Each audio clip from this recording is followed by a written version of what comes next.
అందరికీ నమస్కారం. Air studios viewers కి స్వాగతం, సుస్వాగతం.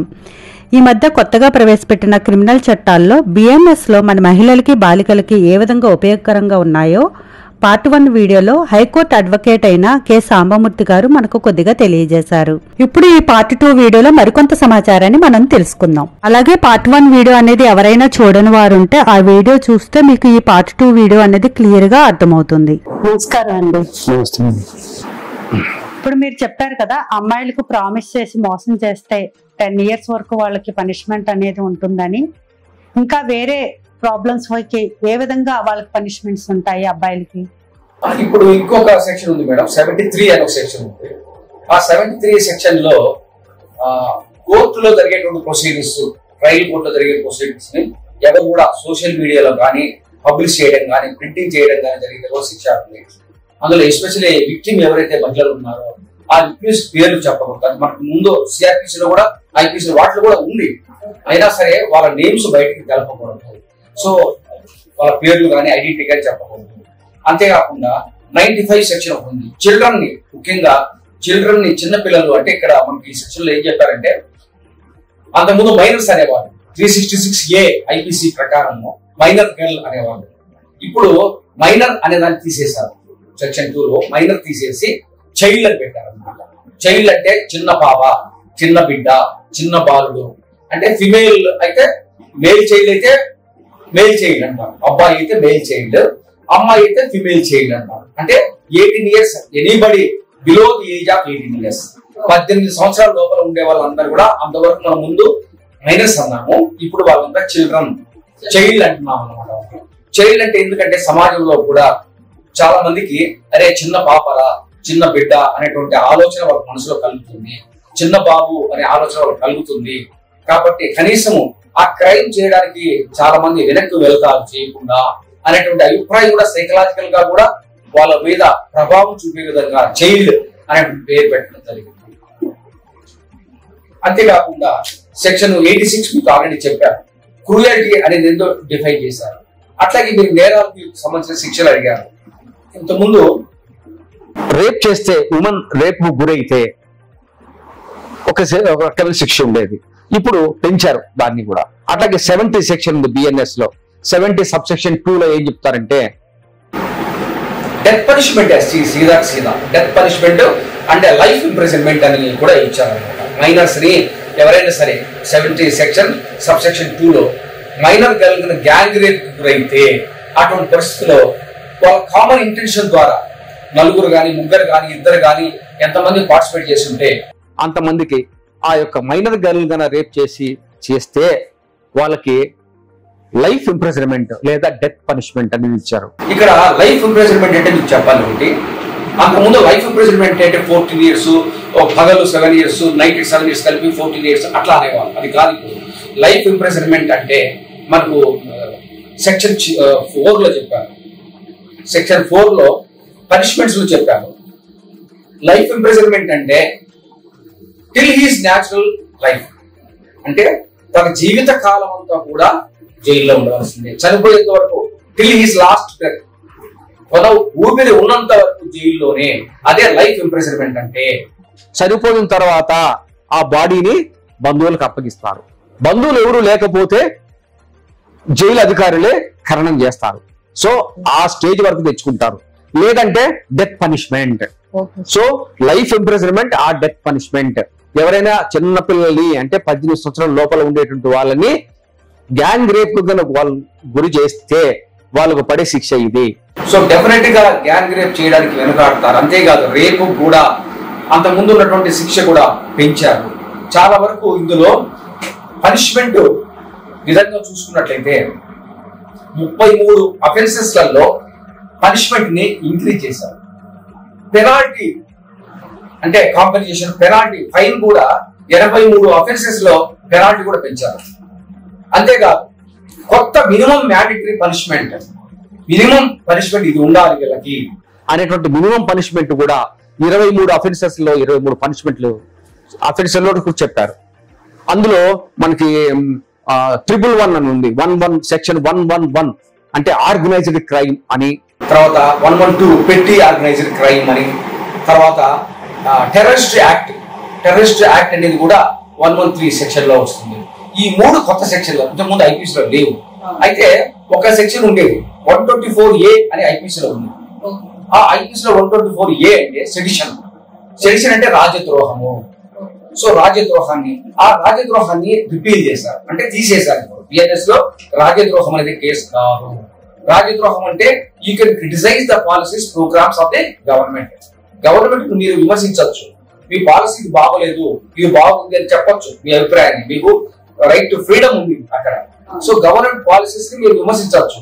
కానీ బ్రిటిష్ చట్టంలో 124A కింద బ్రిటిష్ గవర్నమెంట్ అధికారిని మీరు విమర్శించినా సరే 124A కింద మిమ్మల్ని శిక్షించేవారు. అది ఇండియన్స్ చాలా వరకు శిక్షలు పడేవి అనమాట బ్రిటిష్ కాలంలో. అందుకని అదే రాజద్రోహం నేర కింద వాళ్ళు తీసుకునేవాళ్ళు. ఇప్పుడు మనకి రాజ్యం కాదు కదా, మనకి ప్రజాస్వామ్యం కదా. ప్రజాస్వామ్యం కాబట్టి రాజరిక వ్యవస్థ మన దగ్గర లేదు కాబట్టి ఆ సెక్షన్ ని తీసేశారు. ఆ సెక్షన్ ప్లేస్ లో 152 అనేటువంటి దాన్ని ఒకటి చేర్చారు.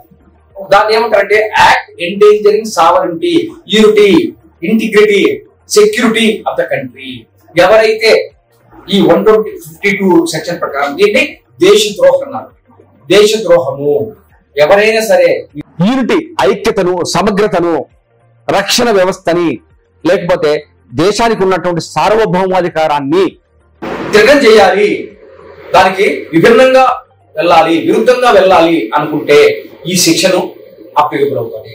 ఈ సెక్షన్ కింద చాలా కఠినమైన శిక్ష ఉన్నాయి. అట్లాగే ఆర్గనైజ్డ్ క్రైమ్ లో కూడా ఆర్గనైజ్డ్ క్రైమ్ ఇద్దరు కానీ అంతకంటే ఎక్కువ మంది వ్యక్తులు కానీ ఒక క్రైమ్ ఆర్గనైజ్డ్ గా చేశారంటే అది ఏదైనా కావచ్చు. ఆ ఆర్గనైజ్డ్ క్రైమ్ లో థెఫ్ట్ కానీ ఇవి చాలా ఉన్నాయి అన్నమాట. దాంట్లో డెఫినేషన్ స్టాకింగ్ అని, తర్వాత ఎకనామిక్ అఫెన్సెస్ ఆల్సో ఉన్నాయి. ఎకనామిక్ అఫెన్సెస్ దేశాన్ని ప్రశ్న పట్టించడము, ఆర్థికంగా ఎదుగుదల లేకుండా చేయటము, ఇలాంటివన్నీ చేసినట్లయితే సైబర్ క్రైమ్స్ ఇట్లా చేస్తున్నట్లయితే, సో అందులో వాళ్ళు చేసినటువంటి ఆర్గనైజ్డ్ క్రైమ్ లో ఎవరైనా చనిపోయారంటే, ఇది డెత్ తో ఉంది అంటే ఖచ్చితంగా అందులో పాల్గొన్నటువంటి ఆర్గనైజ్డ్ క్రైమ్ లో ఉన్న మెంబర్స్ అందరికీ కూడా డెత్ సెంటెన్స్ పడుతుంది. సో ఇంత కఠినతరంగా ఇంతకుముందు లేదు, ఇప్పుడు కఠినతరంగా ఆ శిక్ష వేశారు. సో నేను చెప్పినట్లుగా 124A అనేటువంటి సెడిషన్ రాజద్రోహాన్ని తీసేసి దేశద్రోహము 152 అనేటువంటి సెక్షన్ పెట్టడం జరుగుతుంది. ఇప్పుడు వరకు మీరు చెప్పారు కదండి, అమ్మాయిలకు గాని మహిళలకు గాని అత్యాచారం జరిగినప్పుడు పనిష్మెంట్లు అనేది చాలా లైఫ్ టైం పనిష్మెంట్లు అని అలా చాలా కఠినంగా ఉన్నాయి. కానీ మీరు సంస్కరణ చట్టం అని కూడా అంటున్నారు, మరి అది ఎలా అంటారు? కఠినతరమైనటువంటి చట్టాలు ఉన్నాయి కాబట్టి జెంట్స్ భయపడతారు అమ్మాయిల జోలికి వెళ్ళాలంటే అనేది ఒకటి. ఇక్కడ సంస్కరణల చట్టము అన్నారు కదా, మరి ఇంత కఠిన శిక్షలు ఉన్నాయి అంటే సంస్కరణ, ఫర్ ఎగ్జాంపుల్ మొక్కై వంగంది మానై వంగున అనే ఒక సామెత చెప్పుకుంటుంటాం మనం. దానికే ఎవరైనా సరే సెక్షన్ 4 సెక్షన్ 4లో భారతీయ న్యాయ సంహితలో చెప్పారు. పనిష్మెంట్ లో ఏం చెప్పారంటే కమ్యూనిటీ సర్వీస్ అంటే దాన్ని సమాజ సేవ అని చెప్పారు. సమాజ సేవ మొదటిసారి ఎవరైనా తప్పు చేస్తే, చిన్న నేరాలు ఎవరైనా చేసినట్లయితే అటువంటి వాళ్ళకి సంస్కరణలు చేయాలి.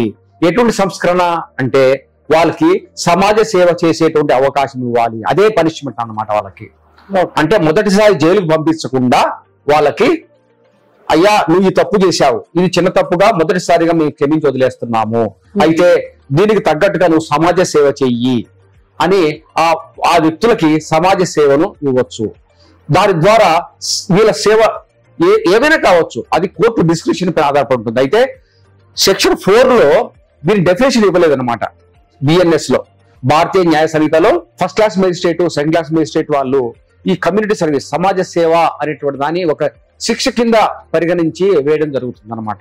వాళ్ళు ఎవరు, మొదటిసారి నేరం చేసినటువంటి వాళ్ళు అంటే వాళ్ళకు ఒక అవకాశం ఇస్తుంది అనమాట చట్టం. ఏం అవకాశము?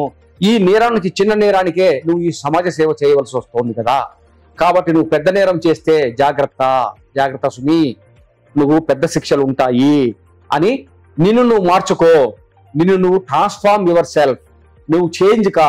రేపొద్దున పెద్ద నేరాలు చేశావంటే శిక్షలు కఠినతరంగా ఉంటాయి.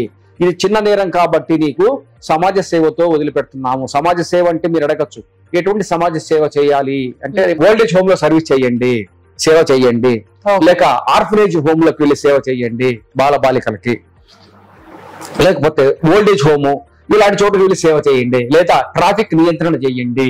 ఎవరైనా ట్రాఫిక్ ఉల్లంఘన చేస్తున్నాడు, చాలా ర్యాష్ డ్రైవింగ్ లో వెళ్తున్నాడు, అటువంటి వాళ్ళకి మీరు ట్రాఫిక్ నియంత్రణలో పాలు పంచుకోండి. పోలీసులతో పాటు ట్రాఫిక్ నియంత్రణ వాళ్ళకి ఇవ్వచ్చు. ఇవన్నీ కూడా దీనివల్ల ఏంటంటే తనను తాను మార్చుకోవడానికి, చిన్న నేరం చేస్తేనే నాకు ఈ సమాజ సేవ విధించారు కదా, రేపు పొద్దున పెద్ద నేరం చేస్తే నాకు పెద్ద శిక్ష ఉంటుంది అని తనను తాను మార్చుకోవడానికి ఒక అవకాశం కల్పిస్తుంది చట్టం.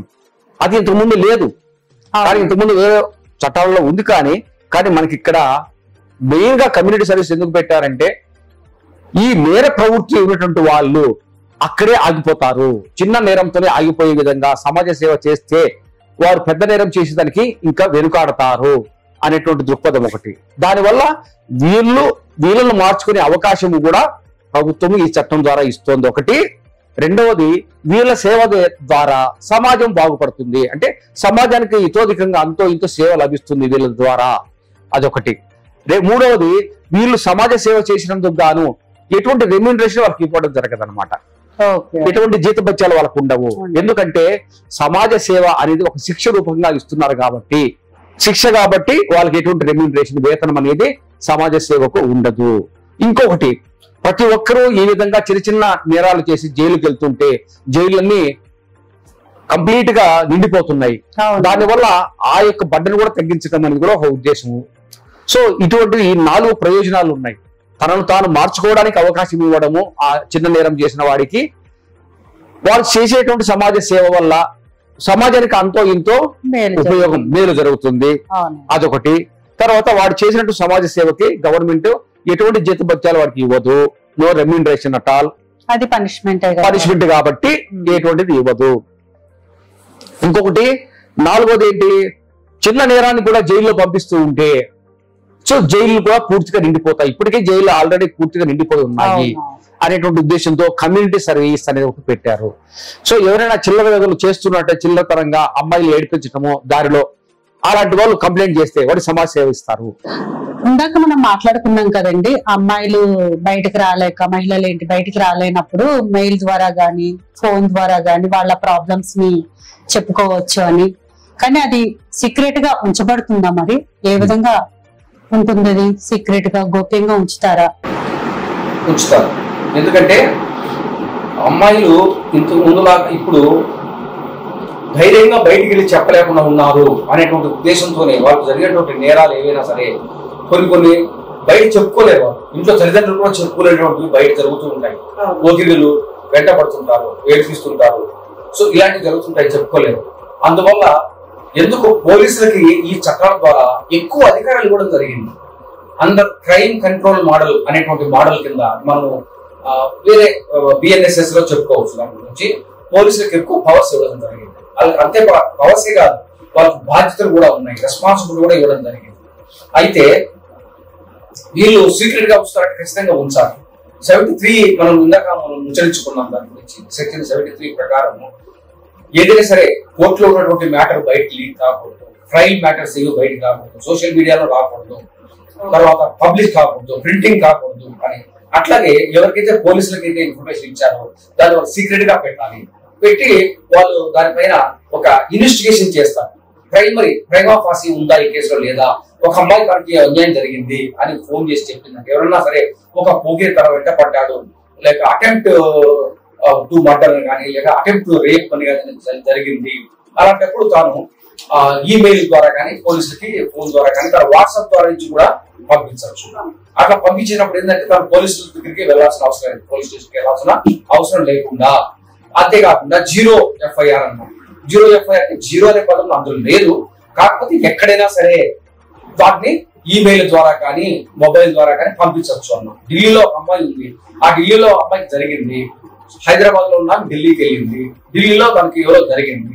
సో వెంటనే ఢిల్లీలో తను కంప్లైంట్ ఇచ్చేసేయచ్చు, ఈమెయిల్ ద్వారా కంప్లైంట్ ఇచ్చేయచ్చు. ఆ తర్వాత వాళ్ళు దాన్ని ఎక్కడైతే అమ్మాయి ఉంటుందో అక్కడికి ట్రాన్స్ఫర్ చేస్తారు, FIR ని ఇక్కడ పంపిస్తారు. అయితే ఇక్కడ ఏంటంటే ఎవరైనా కంప్లైంట్ ఇస్తే ఆ కంప్లైంట్ ని వితిన్ 3 days లోపల వాళ్ళు వచ్చి సైన్ చేయాలి పోలీస్ స్టేషన్ దగ్గర. అమ్మాయి ఆ కంప్లైంట్ సంతకం పెట్టాలి. ఎందుకంటే అథెంటిసిటీ కంప్లైంట్ అన్నప్పుడు కంప్లైంట్ ఎవరైతే ఇస్తున్నారో అథెంటిసిటీ కావాలి, ఐడెంటిటీ కావాలి పోలీసులకి. లేకపోతే ఫోన్ లో చెప్తే ఎవరో వేరే వాళ్ళు చెప్పారు, కొంతమంది పోలీసులు ఆట పట్టించడానికి కూడా కొన్ని కాల్స్ ఫేక్ కాల్స్ చేస్తూ ఉంటారు కదా. సో అది దానికోసమని అమ్మాయి వచ్చి ఖచ్చితంగా కంప్లైంట్ ఎవరైతే ఉన్నారో అబ్బాయి కావచ్చు అమ్మాయి కావచ్చు ఎవరైనా సరే కంప్లైంట్ అమ్మాయి ఒకరే ఆన్లైన్ లో ఇవ్వాలి కంప్లైంట్ అని లేదు, అబ్బాయినా సరే ఎవరైనా సరే ఇవ్వచ్చు. సో ఇచ్చినప్పుడు దాన్ని గోప్యంగా ఉంచుతారు. ఉంచి అది ఆ గ్రావిటీని బట్టి అది కాగ్నైజబుల్ ఆఫెన్సా, నేరం విచారితగ్గ నేరమా, అంటే 10 సంవత్సరాల లోపల శిక్ష పడేదా తర్వాతదా, ఇవన్నీ వాళ్ళ బేస్ మనం బిఎన్ఎస్ఎస్ లో దాని గురించి చర్చించుకోవచ్చు. సో అటువంటి ఇచ్చిన తర్వాత పోలీసులు ఖచ్చితంగా ప్రైమా ఫాసి ఇందులో ఉందా లేదా అని తెలుసుకోవడం కోసం ఆ అమ్మాయి వచ్చి మళ్ళీ 3 days లోపల సంతకం పెట్టాలి. సంతకం ఒక్కొక్కసారి అమ్మాయి 3 days లోపల సంతకం పెట్టకుండా వీళ్ళు వెళ్ళి విచారణ జరుపుతారు. ప్రైమా ఫాసి విచారణ జరిపి కావాలంటే సుమోటో కింద కూడా కేసు రిజిస్టర్ చేయొచ్చు. ఆ అమ్మాయి వచ్చి సంతకం పెట్టకపోయినా 3 days కి, ఎందుకంటే తాను ఎక్కడో దూరంగా ఉంది, తనకి ఈ విధంగా జరిగింది, బయటికి రాలేని పరిస్థితుల్లో ఉంది, అటువంటి సుమోటో కింద కూడా వాళ్ళు చేసుకున్న తర్వాత ఎంక్వైరీ ప్రారంభిస్తారు. దానికి ఒక 15 days ఇన్వెస్టిగేషన్ కూడా చేసి వాళ్ళు ప్రిలిమినరీ ఎంక్వైరీ అని పెట్టారు. కొంతగా ప్రిలిమినరీ ఎంక్వైరీ చేసిన తర్వాత దాన్ని రిజిస్టర్ చేయడం జరుగుతుంది. దానికి వాళ్ళు వాళ్ళ పై ఆఫీసర్ యొక్క శాంక్షన్ తీసుకొని వాళ్ళు ముందుకెళ్తారు అనమాట కేసు యొక్క పూర్వపరాలు తెలుసుకోవడానికి. సో అమ్మాయి ఏవైతే ఈమెయిల్లో కానీ ఫోన్ ద్వారా కానీ వాట్సాప్ లో కానీ ఎక్స్ లో కానీ ఏమి పోస్ట్ చేసినా కూడా సీక్రెట్ గా ఉంచబడుతుంది పోలీస్ స్టేషన్. సో ఆ విధంగా అమ్మాయిలకి థ్రెట్ వస్తుంది, ఖచ్చితంగా ఆ థ్రెట్ వస్తుంది. కాబట్టి ఆ నేరం చేసిన వ్యక్తి ఎవరైతే ఉన్నారో అటువంటి వాళ్ళకు తెలియకుండా వాళ్ళు గుప్తంగా ఉంచుతారు. సో అవసరమైనటువంటి చోట పోలీసులు ఆ నేరస్తుని తీసుకుని వచ్చి అడగడం కానీ, ఇన్వెస్టిగేషన్ చేయడం కానీ, ప్రిలిమినరీ ఎంక్వైరీ చేయడం కానీ ఇవన్నీ జరుగుతాయి. కాబట్టి వాళ్ళు మొదట చెప్పరు ఫలానా అమ్మాయి గురించి. కోర్టులో కేసు వచ్చిన తర్వాతనే వాళ్ళు ట్రయల్కి వచ్చినప్పుడు తెలుస్తుంది. కాబట్టి ఇక్కడ కూడా అమ్మాయిల్ని ఏ విధంగా కూడా మనము మభ్య పెట్టకూడదు, వాళ్ళని ఏ విధంగా కూడా మనము కించపరిచే విధంగా. అంటే మనకి ఇంతకుముందు ఐపీసీలో ఉండేది మోడెస్టీ ఆఫ్ ఉమెన్ అని 509 లో, అట్లాగే 354 లో కొన్ని సెక్షన్లు అక్కడక్కడ సెక్షన్ ఉండేది అమ్మాయిల గురించి, ఉమెన్ గురించి పర్టికులర్ గా. కానీ ఇక్కడ చేసినటువంటి సంస్కరణ ఇంకొకటి ఏంటి చెప్పాలంటే, లేడీస్ కి సంబంధించి అంటే ఉమెన్ కి సంబంధించి, గర్ల్స్ కి సంబంధించి ఉన్నటువంటి సెక్షన్లన్నీ కూడా ఒక్క చోట తీసుకొచ్చి కంపైల్ చేశారన్నమాట. అంటే చాప్టర్ 5 అనేటువంటి చాప్టర్ కంప్లీట్ గా ఉమెన్ కి, ఫిమేల్ కి ఏవైతే జరుగుతున్నాయో వాళ్ళకి హెరాస్మెంట్ కావచ్చు, రేప్ కావచ్చు, 63 సెక్షన్స్ 63 నుంచి 99 వరకు కూడా ఈ సెక్షన్లన్నీ కూడా చాప్టర్ 5 లో ఉంచడం జరిగింది. అంతకుముందు ఐపీసీలో అక్కడ ఒక సెక్షన్, అక్కడ ఒక సెక్షన్, అక్కడ ఒక సెక్షన్ ఉండేటివి. So different sections different chapter లో ఉండేటివి అనమాట. సో వెసులుబాటు జరిగింది. ఇక్కడ ఏం వెసులుబాటు జరిగిందంటే ఒక ఆర్డర్ లో తీసుకొచ్చేసారు సెక్షన్లన్నీ కూడా. ఉమెన్ కి సంబంధించిన సెక్షన్లన్నీ, పిల్లలకి సంబంధించిన సెక్షన్లన్నీ కూడా చాప్టర్ 5 లో తీసుకొచ్చేసారు. 63 నుండి 99 వరకు.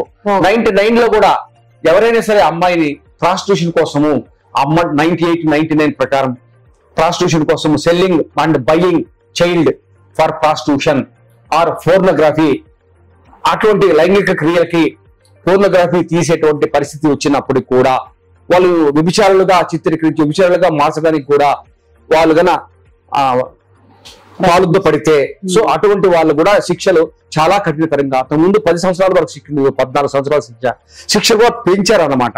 ఎస్పెషల్లీ అందుకే నేను చెప్పాను, పూర్, మార్జినైజ్డ్ అండ్ ఉమెన్ వీళ్ళకి ఈ చట్టాలు చాలా ఉపకరించే విధంగా తీసుకురావడం జరిగింది. ఇటువంటి వాళ్ళు చాలా పేదధనంతో ఉండే వాళ్ళు కానీ, మధ్యతరగతి వాళ్ళకి కానీ, లేక ఫిమేల్ సెక్షన్స్ కానీ ఇవి ఒక మంచి నేస్తాలుగా ఉండాలి చట్టాలు. అటువంటిప్పుడే న్యాయ వ్యవస్థ బాగుంటుంది అనేటువంటి ఉద్దేశంతో తీసుకొచ్చారు. కాబట్టి ఇవి ఎక్కువగా న్యాయం జరుగుతాయి అని మనము అభిలషించాలన్నమాట. కాకపోతే చాలా మంది ఇప్పటికే చెప్తూ ఉన్నారు, దీనివల్ల పోలీసులకు ఎక్కువ పవర్స్ ఇచ్చారు కదా, ఎక్కువ పోలీసులకు పవర్స్ ఉంటే power corrupts absolutely and absolute power corrupts absolutely అనే ఒక సిద్ధాంతం ప్రకారము పవర్ అధికారం ఉంటేనే వాళ్ళు చెలరైపోతారు. అటువంటిప్పుడు ఇంకా అధికారం ఇస్తే ఏమవుతుంది సమాజ పరిస్థితి. అంతేకాకుండా యొక్క ఫ్రీడమ్, రైట్ టు ఫ్రీడమ్, మన ఫండమెంటల్ రైట్స్, ప్రాథమిక హక్కులు మనకు రాజ్యాంగం కల్పించింది. ఆ ప్రాథమిక హక్కులకు భంగం వాటిల్లుతుందా అనేటువంటిది కూడా చాలా మంది విమర్శకులు విమర్శనాస్త్రాలు ఆల్రెడీ సంధించారు. కొన్ని కోర్టులలో, హైకోర్టు మద్రాసులోను, కేరళలోను, సుప్రీంకోర్టులో కూడా ఆల్రెడీ కేసులు వేయడం కూడా జరిగింది కొంతమంది. ఎందుకంటే వాళ్ళకి అనుకూలంగా వాడుకుంటారని. అదే కాక మనకి ఇండియన్ కాన్స్టిట్యూషన్ ఆర్టికల్ 348 ప్రకారము చట్టాలన్నీ కూడా ఇంగ్లీష్ లో ఉండాలి. కానీ ఇది ఇంగ్లీష్ కాదు, సాంస్క్రిట్ లో ఉన్నాయి, వేరే భాషలో ఉన్నాయి. ఇంగ్లీష్ లో ఉండాలి అని పెట్టారు కదా, అక్కడ కంటెంట్ అంతా ఇంగ్లీష్ లో ఉంది, టైటిల్ మాత్రము వేరే భాషలో ఉంది, లేక హిందీలో సాంస్క్రిట్ లోనే ఉంది అని అంటూ కూడా కొంతమంది కోర్టుకు వెళ్ళడం కూడా జరిగింది. అయితే ముఖ్యంగా నేను చెప్పినటువంటి చట్టాల్లో 69 అనేటువంటిది ఏదైతే ఉందో, డిసీట్ఫుల్ మీన్స్, మ్యారేజ్ చేసుకుంటానని మోసగించబడినటువంటి అమ్మాయి కేసు పెడితే 10 సంవత్సరాలు అనేటువంటిది మాత్రము భవిష్యత్తులో చాలా చాలా సంక్లిష్టంగా తయారవుతుంది అనమాట. ఎందుకంటే దాన్ని నిరూపించగలగాలి అమ్మాయి, నిరూపణ చేయగలిగేటువంటి శక్తి అమ్మాయి దగ్గర ఉండాలి ఒకటి. అదే కాకుండా ఫేక్ గా ఏదైనా సరే ఫాల్స్ గా చెప్పినా కూడా డెఫినెట్ గా అబ్బాయి కూడా అది ఫాల్స్ అని తేలితే అబ్బాయి డెఫమేషన్ కేసు వేయొచ్చు. తనకు పరువు నష్టం కలిగించింది అమ్మాయి, తను నిజంగా ఆ విధంగా చేయలేదు అనేటువంటిది కూడా డెఫమేషన్ కేసు వేయొచ్చు. అంతేకాకపోతే ఇక్కడ ఒక చిక్కు ప్రశ్న కూడా ఉంటుందమ్మా. ఏంటంటే ఇప్పుడు ఫర్ ఎగ్జాంపుల్ అమ్మాయి అబ్బాయి ప్రేమించుకున్నారు, మ్యారేజ్ చేసుకోవాలనుకున్నారు, దగ్గరయ్యారు, ఫిజికల్ గా కూడా దగ్గరయ్యారు. రేపు పొద్దున అమ్మాయి తల్లిదండ్రులు మాకు ఈ అబ్బాయి నచ్చలేదు అని చెప్పారు అనుకోండి, ఇది ఒక ఎంపిరికల్ క్వశ్చన్ అనమాట. మాకు ఈ అబ్బాయి నచ్చలేదు అన్నప్పుడు ఆ అమ్మాయి వెనక్కి వెళ్ళిపోతుంది. వెనక్కి వెళ్ళిపోతూ ఈ అబ్బాయి మాకు మా అమ్మా నాన్న నచ్చలేదు, చేసుకోవద్దు అన్నారు కాబట్టి, కానీ నాకు అంతో ఇంత డబ్బులు వస్తాయి కదా అతన్ని నేను బ్లాక్ మెయిల్ చేస్తే అనే ఉద్దేశంతో ఈ అమ్మాయి కేసు పెడితే, మేము ఫిజికల్ గా దగ్గర అయినాము, నన్ను అతను మ్యారేజ్ చేసుకోవడము లేదు అని అబద్ధపు కేసు పెడుతుంది, ఫాల్స్ కేసు. అంటే తను యాక్చువల్ గా ఎందుకు చేసుకోవడం లేదు, వాళ్ళ అమ్మా నాన్న వద్దన్నారని, తల్లిదండ్రులు ఒప్పుకోలేదని తను వెనక్కిపోయింది. కానీ తన తల్లిదండ్రులకి ఈ జరిగిన విషయం చెప్పలే. లైంగికంగా దగ్గరైన విషయం చెప్పకపోవచ్చు, తల్లిదండ్రులకు కూడా ఇష్టం ఉండొచ్చు, ఇష్టం లేకపోవచ్చు. ఆ అబ్బాయి దగ్గర ఏముంది, ఆ అబ్బాయి వద్దు, నీకు మంచి సంబంధం తీసుకొస్తాను, సైలెంట్ గా ఉండు అని చెప్పొచ్చు. రేపు పొద్దున అమ్మాయి ఇతనితో ఏదైనా గేమ్స్ ఆడదాము, సో నాకు ఏదైనా కొంచెం డబ్బులు కూడా వస్తాయి కదా, ఆ అబ్బాయి జైలుకి వెళ్తాడు అనేటువంటి దాంతో కూడా ఫాల్స్ గా కేసు పెట్టింది అంటే, రేపు పొద్దున ఈ అబ్బాయి ఏంటి ఏం ప్రామిస్ చేశాడు, నేను మ్యారేజ్ చేసుకుంటాను ప్రామిస్ చేశాడు. ఆ అబ్బాయి కోర్టులో చెప్పొచ్చు, అవునండి నేను ఇప్పటికి కూడా మ్యారేజ్ చేసుకునే రెడీగా ఉన్నాను, నేను ఫాల్స్ ప్రామిస్ కాదు చేసింది, నాకు నిజమైన ప్రమాణం చేశాను, నేను మ్యారేజ్ చేసుకుంటానని, నేను ఇప్పటికీ రెడీగా ఉన్నాను అని కోర్టులో ఒక మాట చెప్పాను అనుకోండి, అప్పుడు ఆ అమ్మాయి ఫాల్స్ కేసు పెట్టినట్టు లెక్క. మీకు బాగా వివరించి చెప్పాను అనుకుంటున్నాను నేను ఇక్కడ. ఎందుకంటే అక్కడ వాళ్ళ తల్లిదండ్రులు ఒప్పుకోలేదు కాబట్టి ఆ అమ్మాయి నన్ను వదులుకునింది, నేను చేసుకోవడానికి రెడీ అన్నప్పుడు ఈ 69 కేసు నిలబడదు. ఎందుకంటే అబ్బాయి ఇప్పటికీ చేసుకునే రెడీ ఉన్నాడు. ఇక్కడ ఏంటి మనం 69 చెప్తుంది అంటే, డిసీట్ఫుల్ మేనర్, మ్యారేజ్ చేసుకునే ఉద్దేశం లేకుండా ఆ అమ్మాయిని లోబరుచుకొని మ్యారేజ్ చేసుకోకపోతేనే ఇది అన్వయిస్తుంది. అంతేగాని ఆ అమ్మాయి తల్లిదండ్రులు ఒప్పుకోలేదు కాబట్టి ఆ అమ్మాయి వద్దనుకునింది అనుకుంటే ఆ అమ్మాయి 69 ప్రకారం పెట్టడానికి వీలు లేదన్నమాట, అర్హత లేదు. సో ఆ విధంగా వాళ్ళకి ఎక్కువగా చిన్నపిల్లలకి, అందుకే మనం చైల్డ్ అని చెప్పాం, చిన్నపిల్లల్ని 18 years లోపల ఉండే వాళ్ళని చిల్డ్రన్, చైల్డ్ అని చెప్పాం. మేల్ అయితే మేల్ చైల్డ్, ఫిమేల్ అయితే ఫిమేల్ చైల్డ్ అని చెప్పాం. సో వాళ్ళకి ఈ విధమైనటువంటి ఉపయుక్తకరమైనటువంటి సెక్షన్స్ ఉన్నాయి కాబట్టి కనీసము let us hope for the best in future లో మన సమాజంలో, మన సంఘంలో అబ్బాయిలు ఈ విధంగా మోసం చేయకుండా ఉంటారు అమ్మాయిల్ని అని నమ్ముదాం. అంతేకాదు అమ్మాయిలు కూడా ఫాల్స్ కేసులు పెట్టకుండా అబ్బాయిల్ని ఏడిపించకుండా ఉంటారు అని మనము దృఢంగా నమ్ముదాం. సో ఈ 69 ప్రకారము రేపు పొద్దున కోర్టులో జరిగేటువంటి ట్రయల్లో కూడా కష్టసాధ్యం అవుతుంది, సంక్లిష్టంగా ఉంటుంది అనమాట. అటువైపు పబ్లిక్ ప్రాసిక్యూటరు, ఇటువైపు డిఫెన్స్ అడ్వకేటు వాళ్ళు నిరూపించడానికి చాలా కష్టపడాల్సి వస్తుంది. అంతేకాదు మెజిస్ట్రేట్ కూడా ఇది ఒక ఛాలెంజింగ్ అనమాట. మెజిస్ట్రేట్లకు కానీ జడ్జెస్ కానీ ఏ విధమైన ఎవరి వైపున న్యాయం ఉంది, ఎవరు నిజంగా బాధితులు ఎవరు అని తేల్చడంలో కూడా ఒక సంక్లిష్టత నెలకొల్పబడేటువంటి అవకాశం అనేది ఈ సెక్షన్ లో ఉంటుంది. కాబట్టి ఈ సెక్షన్ మీద ఎక్కువగా యువత, ముఖ్యంగా అబ్బాయిలు ఇప్పటికే చాలా గాబరా పడుతున్నారు. అమ్మాయిలు సంతోషిస్తున్నారు, ఎందుకంటే రేపొద్దున అబ్బాయిలు మాతో ఆటలు ఆడరు, ఫాల్స్ ప్రామిస్ చేసి మమ్మల్ని వాడుకొని వదిలేయరు సమాజంలో అనేటువంటిది ఆ అమ్మాయికి నేను ముందు పదే చెప్తున్నాను. ఒక రక్షణ కవచం లాగా అమ్మాయిలకు ఉపయోగపడుతుంది. అయితే ఇవి పరిపరి విధాలుగా వెళ్ళడానికి, సంక్లిష్టంగా మారడానికి కోర్టులో ట్రయల్లో ఎలా నిరూపిస్తారు అనేటువంటిది కూడా $100 బిలియన్ క్వశ్చన్ అన్నమాట. సో ఎవరి వైపున న్యాయం ఉంది, ఏది ఫాల్స్, ఏది ట్రూత్ అనేది కూడా మనకి ఇక్కడ డిస్కస్ చేసుకునే అవసరము చాలా ఉందన్నమాట. Thank you sir, thank you so much. చాలా బాగా వివరించారు. ఎందుకంటే మనం చట్టాల్లో చాలా సెక్షన్స్ ఉన్నాయి, అవన్నీ మనం చెప్పుకోవాలంటే చాలా టైం పడుతుంది. అందుకని మహిళల గురించి స్పెషల్ గా చేయాలని చేస్తున్నాము. దాని గురించి సాంబమూర్తి గారు చాలా బాగా వివరించారు మనకి. నెక్స్ట్ బిఎన్ఎస్ఎస్ లో కూడా మనం మహిళల గురించి ఇంకా మంచిగా తెలుసుకుందాం. Thank you. ఇంకేమైనా మన మహిళలకి అమ్మాయిలకి సంబంధించి ఏ సందేహాలు ఉన్నా, అలాగే ఏమైనా క్వశ్చన్స్ ఉన్నా కానీ కమెంట్ బాక్స్లో మాకు మెసేజ్ పెట్టండి, మీకు మేము ఆన్సర్ ఇస్తాము.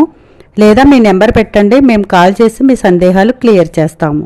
అలాగే ఇప్పటి వరకు మన ఛానల్ ఎవరైనా సబ్స్క్రైబ్ చేసుకొని వారు ఉంటే ఇలాంటి మంచి మంచి ఇన్ఫర్మేషన్ వీడియోస్ కోసం ముందుగా నా ఛానల్ సబ్స్క్రైబ్ చేసుకోండి.